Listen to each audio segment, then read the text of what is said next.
Cerita kedatangan Samadikun Hartono yang dibawa pulang Kepala Badan Intelijen Negara Sutioso menerbitkan kritik dari sebagian pihak. Musababnya, pengemplang dana BLBI ini saat tiba di Bandara Halim Perdana Kusuma tidak diborgol sebagaimana narapidana korupsi lainnya. Ada pula yang menyebut Samadikun diperlakukan istimewa. Dari Tiongkok, si koruptor naik pesawat jet charteran, bukan pesawat komersial. Dan setibanya di tanah air, disambut pula oleh rombongan Jaksa Agung. Berbeda dengan Samadikun Hartono, hartawan Alwi yang dicokok di Singapura. Buron kasus Bank Senturi ini tiba di hari yang sama dengan Samadikun dalam keadaan tangan diborgol. Hartawan adalah terpidana yang diputus hukuman 14 tahun penjara serta denda 10 miliar rupiah. Begitu pula dengan Abu Bakar Ba'asyir, narapidana kasus terorisme ini dalam keadaan diborgol saat dipindahkan dari Lembaga Pemasyarakatan Nusa Kambangan ke Gunung Sindur Bogor Sabtu 16 April lalu. Apa yang sesungguhnya terjadi? Benarkah Samadikun mendapat keistimewaan?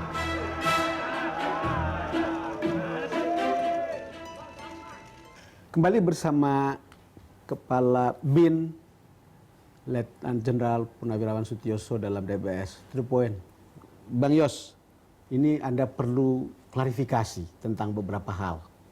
Karena ramai sekali di media sosial dan beberapa media mainstream cerita tentang bagaimana dianggap Anda atau pemerintah seolah-olah mengistimewakan kedatangan seorang Samadikun Hartono karena pakai private jet dari Shanghai ke Halim Perdana Kusuma. Apa ceritanya? Jadi begini, tadi kan sudah cerita ya bahwa waktu Anda kita pendek. sudah mepet sekali kan. Sudah kritis nih waktu ini. Nanti nggak bisa selesaikan pada siang hari itu, maka dia bisa dilepas malamnya kan. Nah, pada saat semuanya sudah selesai, saya kan tidak mudah cari pesawat, ya kan? Untuk bisa terbang ke Indonesia. Lagian pesawat nanti transit di Singapura. Nanti pada saat kita akan transfer pesawat lain, akan jadi masalah lagi. Dia nggak punya identitas. Transit. Iya, mandek di situ lagi pasti kan. Gitu kan. Nah, itu yang pertama. Nah, yang kedua itu tadi. Jadi waktunya itu sudah nggak, kalau saya nyari pesawat berikutnya paginya. Iya.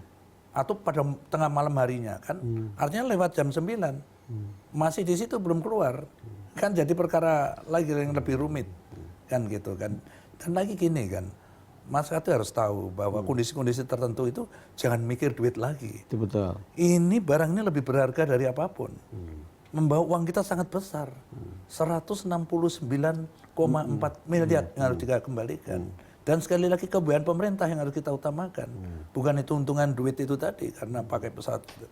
Mas yang penting adalah dia segera bisa saya keluarkan apapun caranya dari Cina. Saya kira itu juga mengamplify kepada buronan lainnya untuk melihat bagaimana kalau harus pulang. Begitu. Iya, iya. Oke. Kemudian ada cerita yang kedua adalah bahwa kemudian dia disambut seperti tamu VIP di Halim Perdana Kusuma. Bahkan seorang jaksa agung pun harus datang ke situ. Nah gini. Cerita itu, Bang Yos, clarify. Saya sebelum berangkat ke Cina, itu saya lapor Wapres, juga saya telepon sama Pak Kepala Jaksa Agung kan.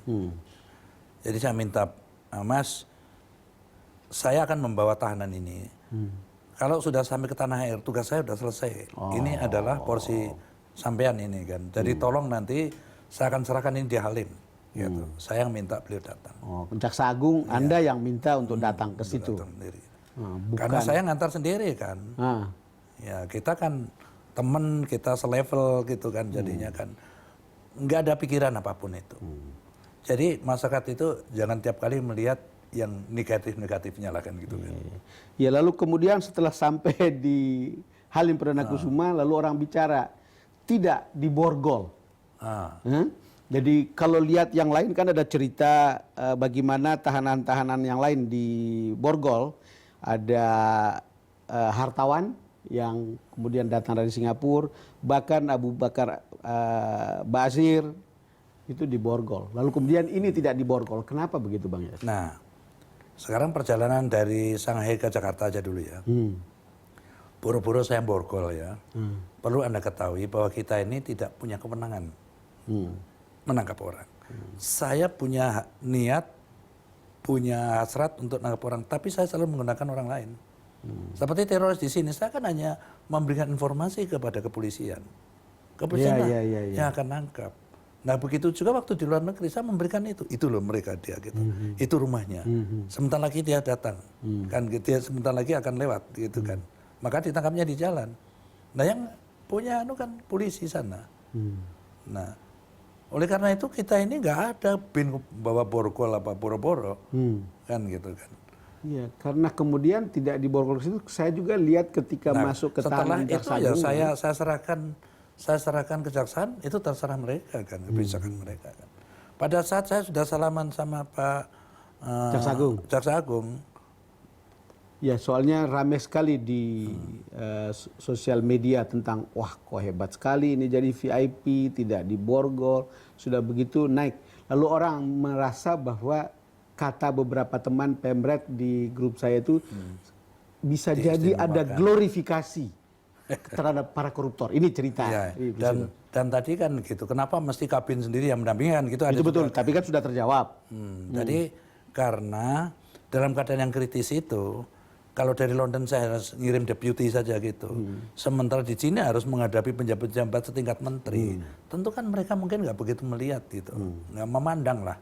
Gitu. Kalau saya datang kan, apalagi situasi yang kritis seperti itu, komandan harus datang. Bang Yos, di pesawat itu kan perjalanan yang panjang. Berapa jam dari Shanghai ke sini kan kira-kira 6 jam kan? Pasti banyak cerita di situ. Ada yang bisa dibuka di sini? Waduh, aku itu ya pilih tak suruh jaga sama anggota saya mau tidur aja kan gitu kan. Bayar utang udah kan hari kan udah jet lag, nggak tidur semalam kan. Tapi walaupun ada kesempatan waktu itu juga mungkin sebentar-bentar aja aku tidur. Aku banyak menulis kan.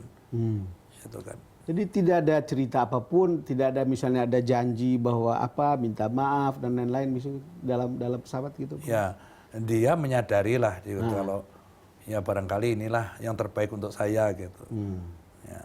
Ya Anda telat sudah 13 tahun ngomong seperti itu. Ya lebih baik better late than never kan. Ya, jadi kan ya sudah ya, anggap aja yang terbaik. Anda siap mental aja nanti untuk mempertanggungjawabkan ini semua gitu. Saya sudah siap mental Pak gitu. Itu antara yang saya kali. Di sana apakah beliau menjalankan perusahaan dan kemudian menjalankan perusahaan di Indonesia juga Bang Yos? Iya, banyak perusahaannya lah, duitnya kan banyak. Anaknya juga kan. Anaknya di sana kan. Gitu. Jadi tidak benar misalnya sudah habis duitnya baru mau balik begitu. Ya saya kira duit kan pasti dikembangkan lah. Betul. Begitu juga dengan buronan-buronan yang lain kayak begitu. Jadi duit itu disebar di mana-mana. Tapi investasi kan pasti balik. Duitnya balik, dia dapat nama di negara itu, dia punya hubungan baik dengan para pejabat-pejabat tinggi negara itu. Jadi proteksinya sangat kuat. Lagi dalam kondisi apa dia ditangkap? Dia sama anaknya naik mobil, gitu kan. Mau pulang ke rumah kan, sekat di jalan. Cerita tentang lima paspor itu gimana, Mas? Iya itulah. Jadi ada 3 paspor itu dari Zambia, ya kalau nggak salah Afrika kan itu Zambia ya. Iya. Terus Zambia, yang 2 dari Dominika. Dan setiap paspor itu berbeda-beda, identitasnya, nama beda, pekerjaannya beda, tanggal lahirnya semuanya berbeda-beda, alamatnya berbeda-beda gitu. Tapi bahasa Indonesia masih sangat lancar ya? Lancar. Gitu. Apa perasaan Bang Yos ketika mengantar Samadikun Hartono? Ketemu di sana pertama kali, lalu masuk pesawat, terbang sampai di sini. Saya memang mereka nggak mau berhubungan dengan siapapun aparat itu kecuali dengan kita karena memang kita kan tim antara kita dan mereka kan, jadi nggak mau menyerahkan kepada siapapun ya. Pastinya. Jadi memang harus saya ambil sendiri kalau enggak ya sulit.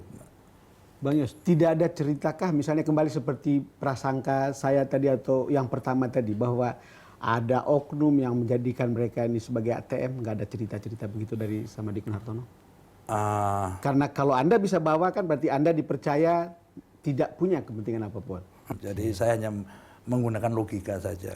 Kenapa bisa keluar kalau 1 orang ya? Ini kan 33 orang. Koruptor besar-besar semua bisa keluar dengan mudah. Apa gratisan menurut Anda? Waktu mau keluar? Saya juga punya prasangka Iya, akal makanya sehat itu saya kan. tidak gratisan. Itu.